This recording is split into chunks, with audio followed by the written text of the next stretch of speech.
กับสบายดีและสวัสดีเด้อหมดสมองสบอนเนาะที่เข้ามารับเบิ่งรับชมสองสโบชาแนลมื้อนี้สโบกับบุกมาวัดหลักคำธรรมวาสเลยพี่น้องเลย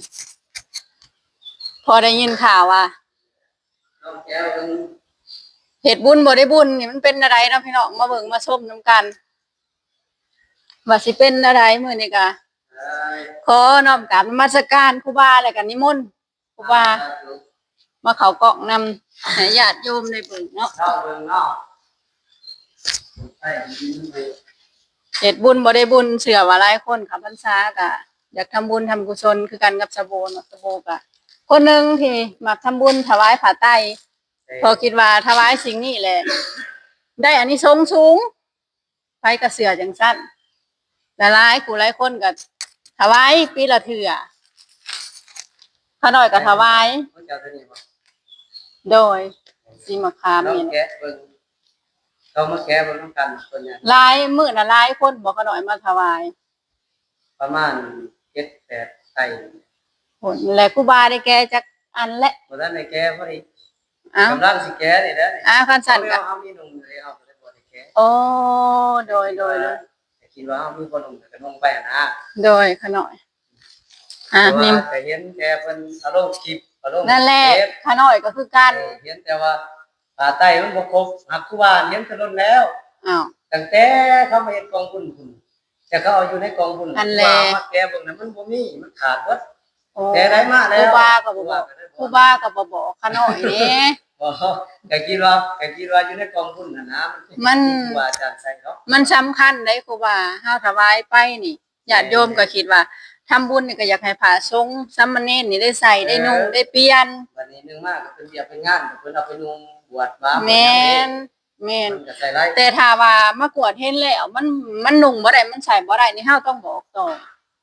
เราต้องบอกต่อว่าเทื่อหน้านี่เฮาสิซื้อมาถวายนี่เฮาต้องไปเบิ่งดีๆเบิ่งเอาดีๆมันจังสิบุญเฮามันจังสิสำเร็จได้ครูบา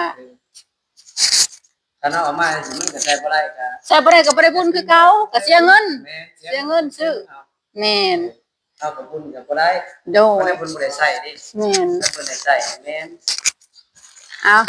นิมนต์แกเลยขะหน่อยแก้วมันก็สิมีโตขาดโตบ่นี่เบิ่งมาเดียวกันเนาะเบิ่งใกล้ๆนะเบิ่งนำกันมาเบิ่งนำกันมันก็สิมีโตขาดโตบ่ขาดนั่นเนาะเบิ่งว่าสิเป็นนั่นผ้าเศษบ่นี่ขะหน่อยบ่มาครับอ๋อนี่คือผ้าคาบเอาเบิ่งผ้าปูขาบนี่น่า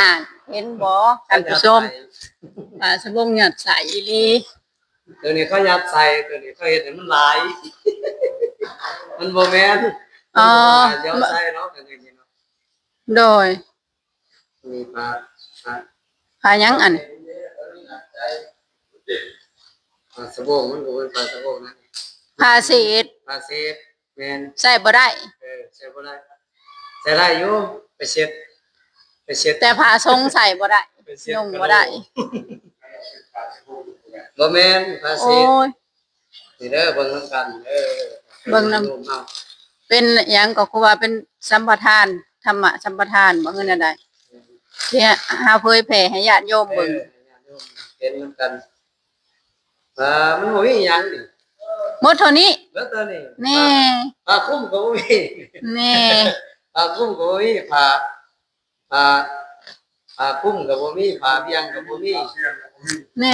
ผ้าคลุมบ่มีหยังเลยก็คือว่านุ่งใส่บ่ได้เลยใช้งานบ่ได้เลยมีแต่มัดแอวแน่มัดแอวก็ผ้าคาบหมดเท่านั้นนี่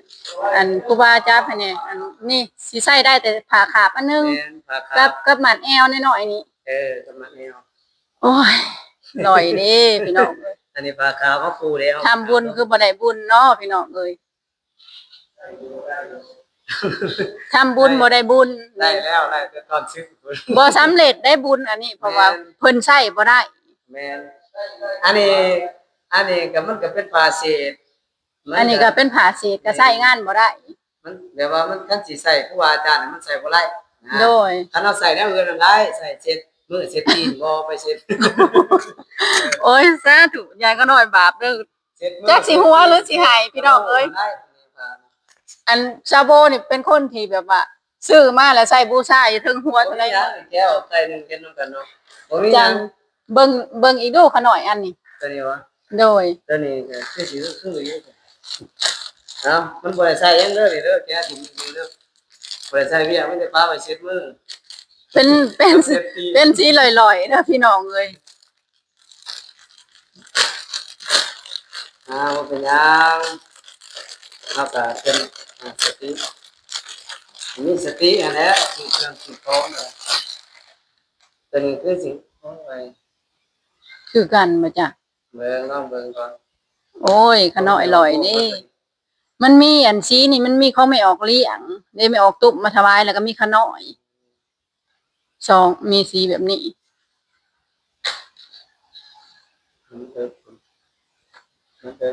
เอาลองเบิ่งสิได้นุ่งอยู่บ่เนาะขะหน่อยขอถามเนี่ยขะหน่อยถวายปีกายนี่ครูบาได้แก้เบิ่งอยู่บ่ แม่นกูว่าได้ ใส่ได้บ่ขะหน่อยโอ้สาธุ กูว่านุ่งเลย โอ้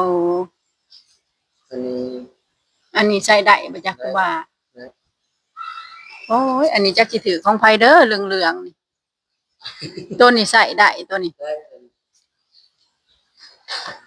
แต่เพิ่นบ่ได้มาแก้เบิดได้ครูบาก็บ่มาลองแก้เบิด มันก็ได้อยู่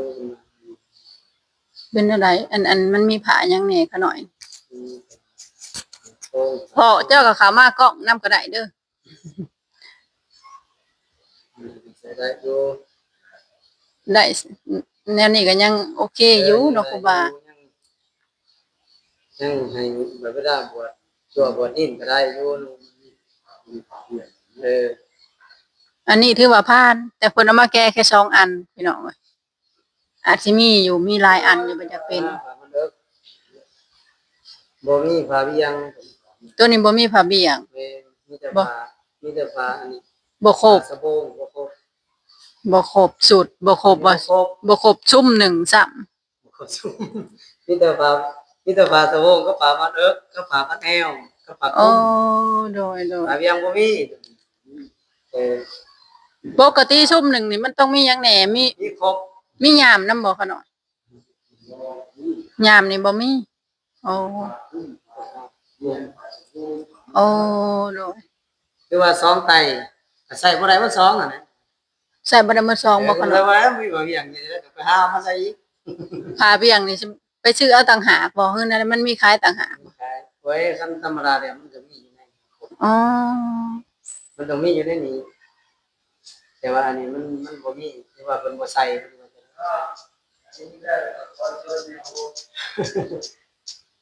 หรือว่าหรือว่าเพิ่นบ่ได้ใส่เพิ่นลืมใส่บ่กัน ใส่ก็บ่ครบเนาะเอาเด้อพ่อแม่พี่น้องบ้านเฮาบาด กันแค่สองไตก็พอได้แก้ร้าน เพิ่นบ่แก้ลายเพิ่นให้แก้ให้เบิ่งซำนี้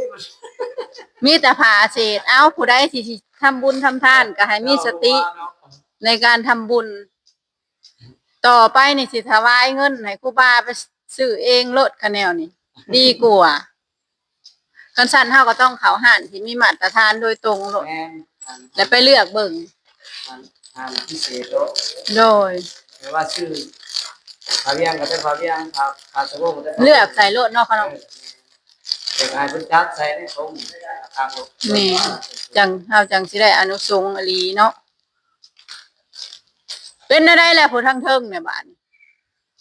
เห็นแนวนี้แหละผ้าสบงหยัดใส่นี่ เห็นแต่ในคลิปเห็นแต่ในเฟซในไลน์นี่ก็บ่คิดว่าสิมาฮอดบ้านเฮานี่บ่คิดว่ามันสิมีจริงแนวนี้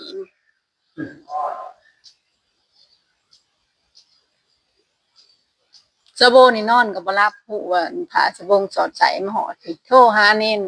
โทรหาอันจัวก็บ่รับสายโอ้ยครูบาอยู่บ่มาถ่ายเป็นธรรมทานให้ญาติโยมได้เบิ่งได้ชมว่าทำบุญนี่มันบ่ได้บุญนี่ทำบุญเฮาน่ะทำบุญแต่บ่ได้บุญบุญมันบ่สำเร็จได้ก็สิได้น้อย ในนั้นหนึ่ง ๆเพราะว่าเพิ่นใส่บ่ได้มันใส่งานบ่ได้ได้น้อยหนึง โอ้ยเนาะ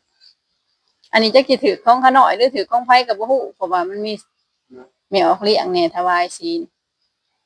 อะไรนี่แหละ ส่วนสีเหลืองก็มีแนวโฮมแน่แล้วก็มีไผแน่แหละสีเหลืองนี่ แม่ผมแกเด็กแม่ผม บ่ทันได้แก่บ่ นี่ ใช่เอามาลองมึงดูครูบา ว่าจะเอาป้าไปนุ่งกว่า เออมาลองมึงดู แก้วมันต้องแนว โดยของเพิ่นว่างเพิ่นน่ะถวายสีอันสีเหลือง กันว่ามันน่ะน้อยเด้อก็สิป้าไปนุ่งเด้อ เอามาลุ้นนำกันเด้อบาดนี่ มาลุ้นนำกัน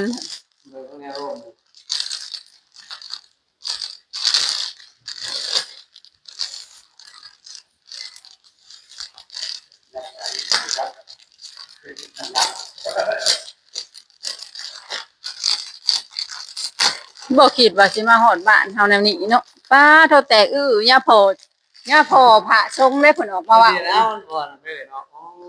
ว่าญาติโยมเอ้ยว่าซะอย่าเอามาถวายให้ครูบาก็สร้างพระสงฆ์ก็สร้างว่าซะมันใส่บ่ได้ เอาแนวอื่นมาถวายซะเป็นจ่องเป็นยาเป็นอันแนวอื่นยังสิได้ใช้เพิ่นว่า ก็คืออยู่ของแม่ผม เราซื้อหาได้เด้เนาะ มันแนวก็มันได้เล็กน้อย อืม ใหญ่มันบ่ได้ แนวมันเสือกมันแอวก็เสือกมันแอวเด็กน้อย แต่ยังใครแน่เนาะยังว่ามีเนี่ยเพราะว่าสิป้าไปแก้นุ่งเนี่ยนี่โอ้ยสิคือกัน นี่เบิ่งค่ะ ยัดใส่แล้วบ่มีหยัง โอ้ยของแนวโฮมก็บ่มีหยังบาดนี่ ชื่อว่าใหม่เด้อแนวอบเด้อ หยัดใส่คือกัน เพราะว่าสิป้าไปนุ่งแค่อีหยังก่อนบ่มีหยังบ่มีหยังนี่ โอ้ยบ่มีหยังอีหลี กับแพงยาที่ฮอนว่าสิไปนุ่ง แนวนี้แหละคันบ่แก้ก็บ่ฮู้ขาน้อยนึงว่ามีเท่าใดมาแก้เบิดโลดสิได้ฮู้ว่ามันใช้ได้หรือใช้บ่ได้นี่โอ้ยครูบาเอ้ยขาน้อยโลดเบิดกำลังใจเลย บ่เพราะว่าสิป้าไปนุ่งเนาะแพงยาที่ฮอนแล้วสีนี่มันก็สีขาดเด้ โอ้ขาน้อยเราคิดว่าครูบามักสีแนวนี้ขาน้อยคิดว่าครูบามักสี สีได้ก็ได้เพราะว่า ชมบ่พานักผลเนาะ แต่ว่าไปนุ่งไปเหยียบ ครูบานุ่งนี่สุดหนึงเท่าใดขาน้อยขอโทษเด้อขาน้อยอันผ้าสบง ส่วนหนึงอันนี้คันคือมันก็ห่วยเป็นเท่าไหร่ล่ะพัน โอ้แพงอีหลี พัน ตอนขาน้อยเอามาถวายว่างันบุญผาป่าของเมืองนอกนะเพิ่นให้ขาน้อยอันพื้นละ$100 ชุดนี้อาจารย์เพิ่นอยู่เวียงเพิ่นเอาให้ไปเข้ากรรมเพิ่นให้เพิ่นว่าเพิ่นซื้อเท่าไหร่ประมาณ2-3ลัก โอ้ก็พื้นละ$100ก็สิประมาณ2 ล้านแม่นบ่ครูบา2 ล้านปลายแบบดีแล้วก็นัก มันดีมัน ตั้งคือใด โอ้ยเพิ่นให้ข่อยถือ2สูตรข่อยจนนักมื้อนี่ว้าเท่านักแห้งอะลีมื้อ โอ้ นี้ ย บ่ บ่ได้ของรับเงินนะว่าสิป้าไปนุ่ง ครูบาก็ไปอย่าแก้หิกหอนอยู่แพงซะโบน่ะบอกให้เพิ่นเอามาแก้ว่าใส่บ่ได้อีดีเพิ่นน่ะโอ้ มีเท่าไรเอามาตัว เอามาหมดเบิ่งดู มาเบิด มาแก้เบิ่งนี่สิได้ฮู้นำกันหมดบ้านหมดเมืองนี่ต่อไปนี่ซื้อหยังกัน มาถวาย เงินซื้อใหม่กูว่าใหม่เด้อบัดนี้เด้อ โอ้ยเนาะ บ่ได้เพราะพื้นเด้อเขาบ่ทา ดีนี่บ่ได้นุ่งเลยเนาะครูบา หาไม่เด้อเนี่ยนี่เสียไว้เฮ็ด แนวนี้ครูบาบ่ได้ผ้านุ่งเขาพรรษานุ่งเขาพรรษา แม่น มาสิได้ดูเนี่ย แต่นุ่งแต่อันเก่า สิข่าวโอ้ยอยากนุ่งจะแก้ อ๋อกับแพนภาษีไปนุ่งได้ดิภาษีไปนุ่งไปเบียกไปงานได้ งานแล้ว ของรับเงินเพราะมันสีแบบนี้เด้ไปเดียวเอง โอ้ เวลาเขาไปซุ่มไปยังนะ โดย เป็นยังไงใช่แบบนี้ โดย ใช่แบบนี้ อืมแล้วพี่น้องเอ้ยบาทนี่บ้านเฮาเอาใหม่เด้ออัน อืม ยอม ก็ไว้เวลาเป็น อันนี้เอ้ยใส่บ่ได้จักอันเลย เป็นวัดตู้ โอ้ย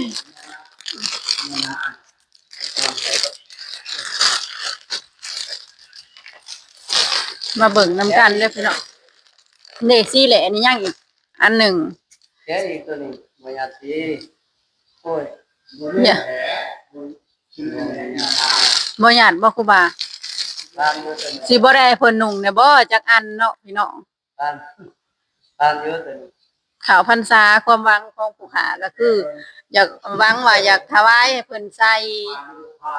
ปีละเทื่อ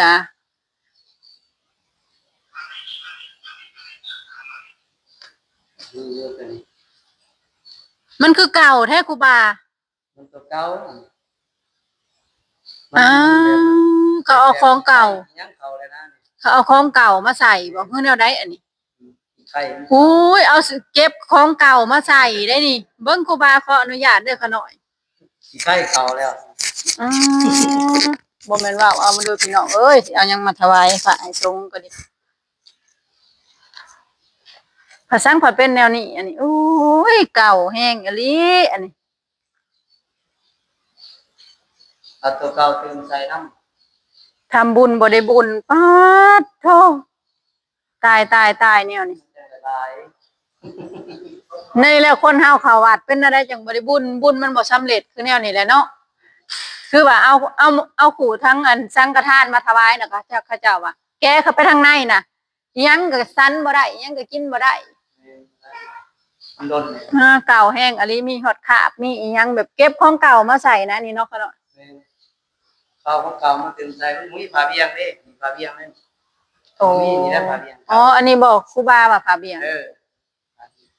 อ๋อ บ่มีอันนี้มีแต่ผ้าสบงกับผ้าคลุมผ้าเบียงกันเนี่ย โอ้ ผ้าเบียงเขา ผายังฉัน เขาเมียงเลย ค่ะครูบาก็ผาเบียงเขาคิมีใหญ่ก็หน่อยบาปเด้อก็น่ะอดบ่ได้อ่ะจะเป็นอะไร ทำมาใส่หมูมัน แก้เบิ่งดูกันหน่อยตัวนี้2อันนี่ เงินเพิ่นก็บ่มีเพิ่นเอาใส่เด้อ โอ้ยเนาะต่างเป็นแท้ ตบมันสะอาดนะเนี่ย แต่แนวนี้เฮาผู้ทานโดยบริสุทธิ์นี่เฮาสิบ่บาปคนที่เฮ็ดเอามาขายนี่คนที่สิบาปเนาะครูบา เออ เจ้าเฮ็ดช่วยโอกาสในช่วงที่เข้าพรรษานี่เฮ็ดแนวนี้ออกมา เฮ็ดแบบคือบ่มีไผสิแก้เบิ่งหรอกว่าได้เนาะ แม่น แต่ว่าเฮ็ดก็ได้เนาะผู้ใดเขาบ่แก้เบิ่งหรอก คือครูบานี่เพิ่นก็บ่กล้าเผยแพร่ดอกนี่ อ้าวเฮ็ดนำกันนี่แล้วเนาะ อันนี้สะโบลงมานี่แต่ว่าครูบาวัดอื่นแถวไทยน่ะเขาจะถ่ายเบิ่งเป็ดอยู่เดี๋ยวนี้น่ะ เออ โทรผ่านมัดแอวน่ะก็จนขึ้นล่าเลยจนแหละคือโครงใส่ได้ เอามีหยัง ยอม มันจังคังมันจังคังเอาตรงตัวนี้บัดนี้ ลอง ผ มึ ม ง ก็ ดู เดี๋ยวผมก็มันก็ลงมาได้ที่เขา เบิ่งอ่ะครูบาโอ้ยอันนี้แหละตัวของขน่อยถวายนี่ขน่อยจืนที่แรกขน่อยจะแก้อยู่แต่ขน่อยบ่ได้แก้ เลยเอาเป็นของจับ อันนี้ของแนวโบเด้ออันนี้ ของเจ้าของเอง โอ้ยย่านนี่ มันก็เก่ากัน หัวใจละลอยเลย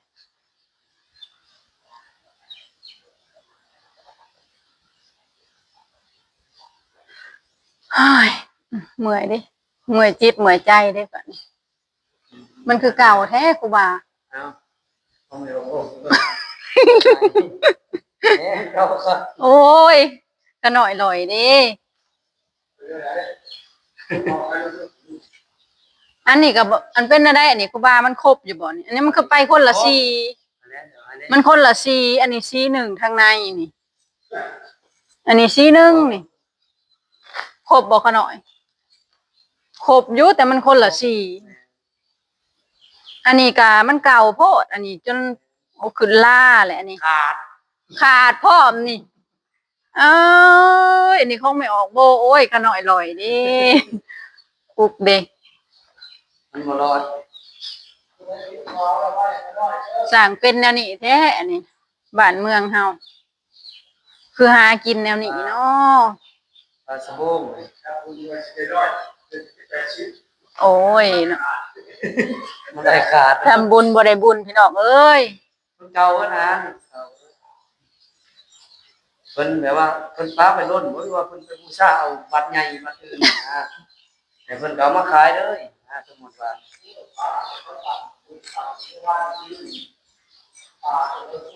ปามล้นแล้วนะ ใส่บ่ได้ดอก อันนี้ครูบาเพิ่นใส่บ่ได้ดอก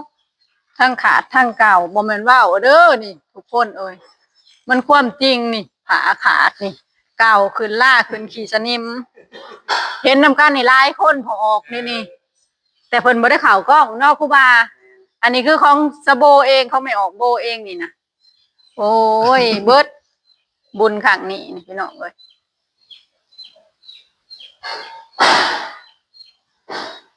นุ่งบ่ได้ดอกนุ่งได้ เฮ็ดได้ครูบาเฮาจังสิได้ผ้าสบงใส่ค่ะพันชา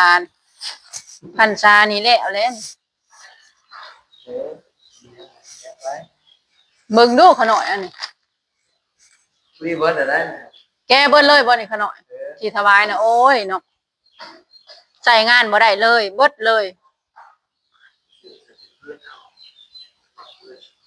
อันบางงานผัดบ่ครบอันมีอันน่ะบ่สดใช้แต่มันบ่ครบเนาะเขาหน่อยก็มันเก่า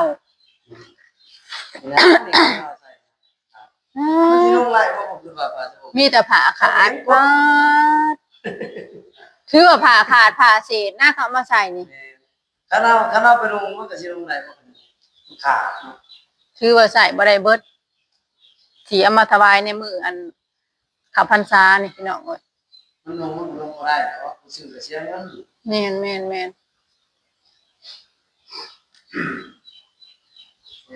ฮ็ดมือเฮ็ดที่ไหนอยู่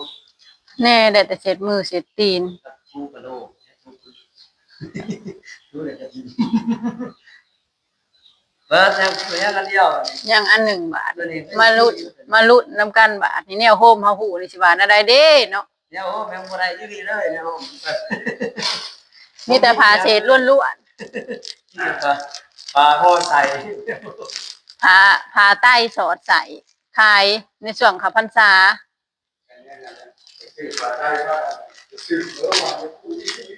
เนาะพากันถวายเงินนี่ผู้ละซ้ำไปซื้อผ้าใต้แต่ละคนละคนนี่เพิ่นไปซื้อเองนี่ได้งามได้นี่เนาะครูบาเอามาสมทบเขากันเนี่ยเพิ่นไปซื้อผ้ามานุ่งเองเพิ่นนี่สิได้ดีกว่าคันสิไปซื้อก็ต้องไปศึกษาเบิ่งห้านดีๆบ่อนที่เขาขายน่ะอันนี้บ่โทษดอกไหมครับแม่น ที่ว่าเขาขาย เกี่ยวกับ เห็นแล้วนะ โดย ปลาใต้มันก็ บ่ต้องไปเอาแบบสำเร็จรูปแนวนี้เนาะแบบถอดออกมาเบิ่งได้โดดในห้านนะ ออกมาเขาผัดใส่ออกมา โอ้ยย่านบ่รอดจักอัน ว่ายัดใส่แล้ว ย่านบ่รอดจักอัน เมืองก็คือแล้วแต่คือยัดใส่ แน่ บ่ยัดเนาะ บ่หยาดบ่ครูบา รอดน้ำอยู่ตัวนี้ รอดบ่เขาน้อยเบิ่งคักๆซะก่อน คืออยู่ตัวนี้ พอได้ให้ครูบาหนุ่งไปให้ อันเวียกไปงานเอ้ามันคือคนละสีซั่นบ่รอดแล้วคันคนละสีเนี่ยหยาดใส่ผ้าเศษ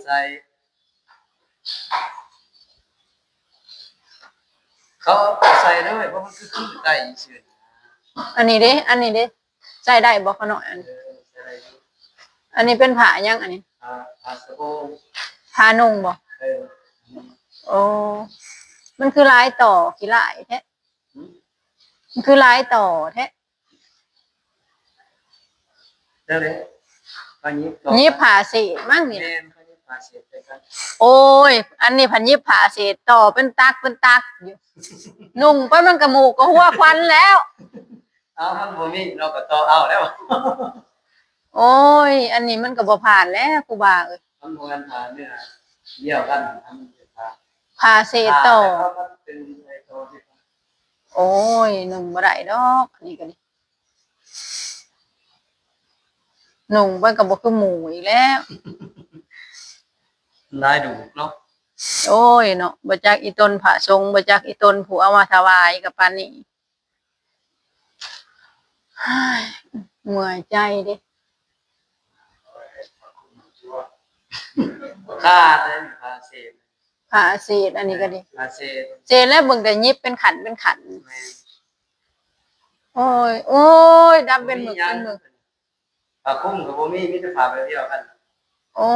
ยมีแต่ผ่าเศษบ่รอดบ่รอดเบิดเลย บ่มีหยังอันนี้เนี่ย ใส่งานบ่ได้เบิด มีแต่ผ้าเศษ ผ่านแล้วก็เสีย แม่นบ่มีหยังก็สิใช้ได้ก็มีแต่อันเดียวนี่แหละต่อยใส่บ่ได้เนาะ อันเดียวก็ได้ ตัดต่อตัดต่อลายโพด เบิดเลย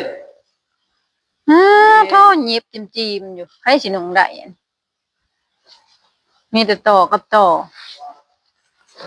นี่นะผ้าเวียงนี่นะจะไม่เจ็บเลย โอ้ยเนาะ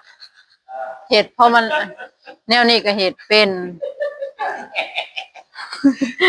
ผ้าเวียงผ้าเวียงนี่นะ ผู้บ้าก็ว่าขนมผู้เอาเบิ่งนำกันเด้อผาเบียงกูอันเห็ดมาให้ผาชงนี่สัมพอจัง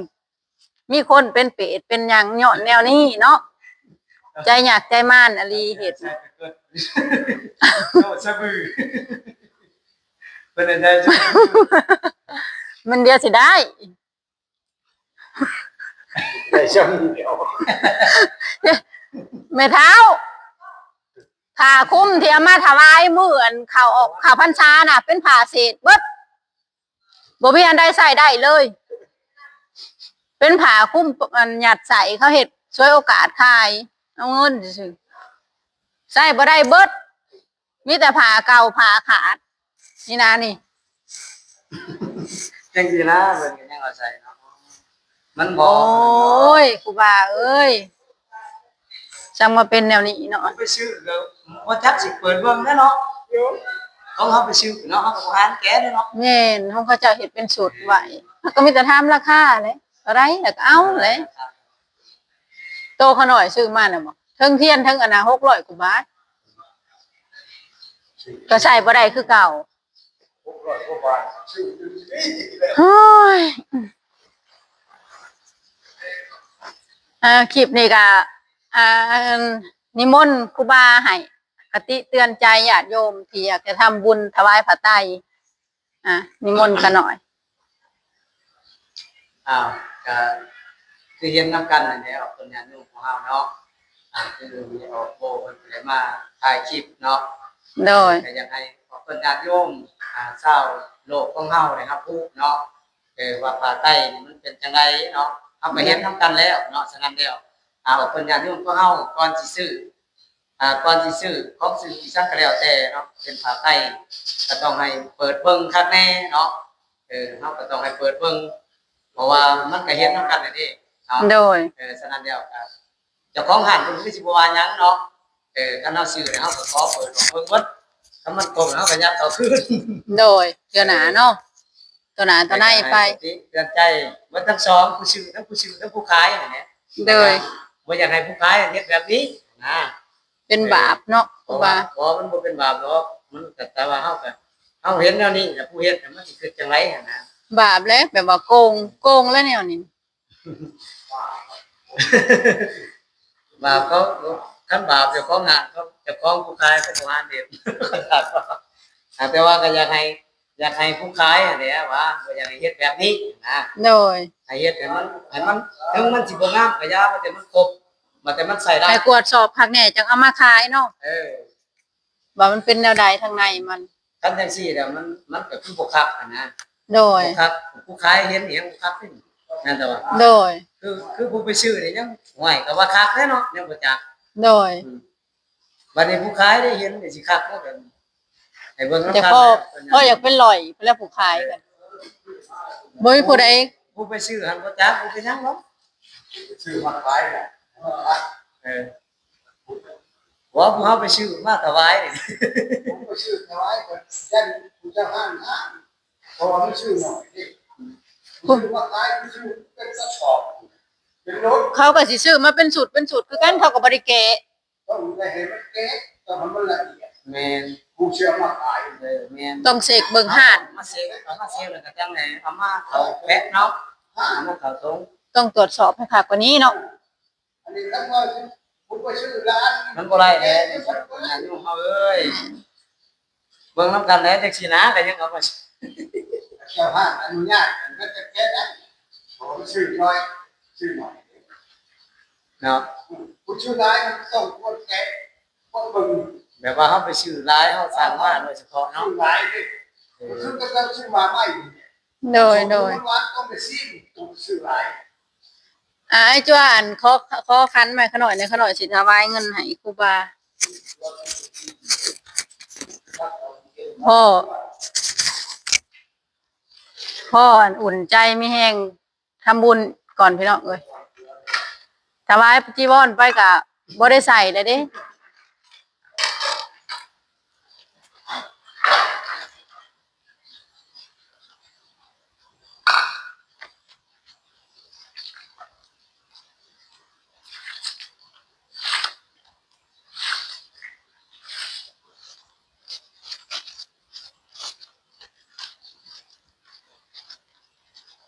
ของบอกลำนั้นนี้เนี่ยโอ้แต่ของแท้เนี่ยนอนมันป้ายนงย่ำไปเด็กไปง่ายบ่อยากแก้จะนี่แหละผมแก้ออกมาครับโอ้ยบ่จักหลายว่า ซื้อผ้าสบงบ่สำเร็จก็ถวายเงินนี่แหละจังสิสำเร็จแน่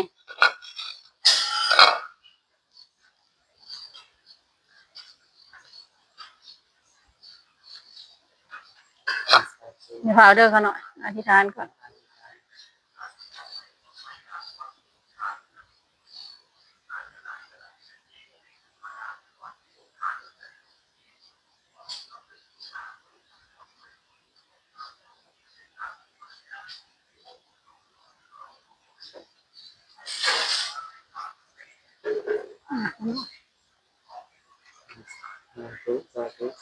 อามิอามี สาธุ เป็นกุศลเด้อแม่โอเด้อถึงสิบ่ได้พาไต้ก็ได้เงินไปซื้อไปซื้อหยังก็แล้วแต่ โดยแล้วแต่ ครับพรเด้อ เดี๋ยวเขาหน่อยไปเอาแก้วน้ำยากันเลย ครับพรน้ำกันเด้อออกกันเนี่ยโน้มเฮาผู้ขายพาไต้ ตัวได้น้ำห่อนตัวนี้ได้นอนครูบา มีแก้วน้ำมันเรืออยู่บ่ตัวหน่อย เด้อส่วนนี้อันนั้นเอาไว้ ขอน้ำน้ำเน้นได้พี่น้องเอ้ย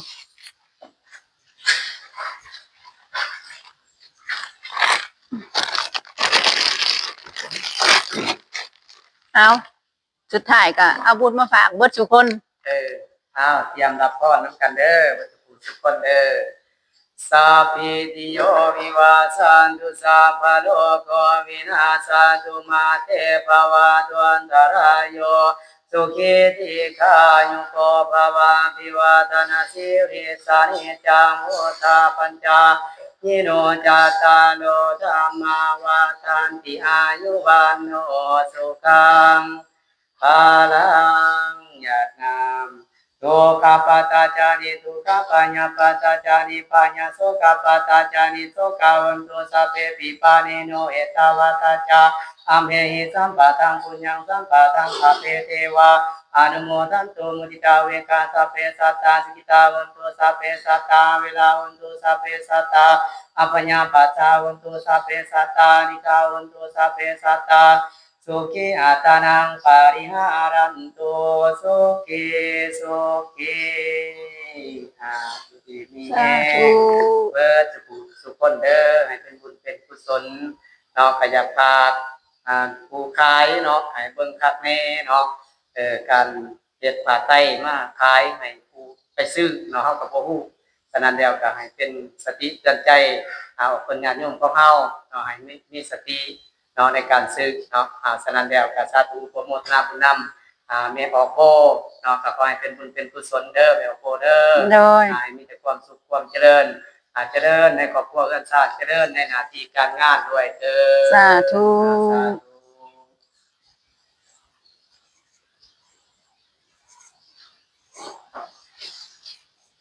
ครับ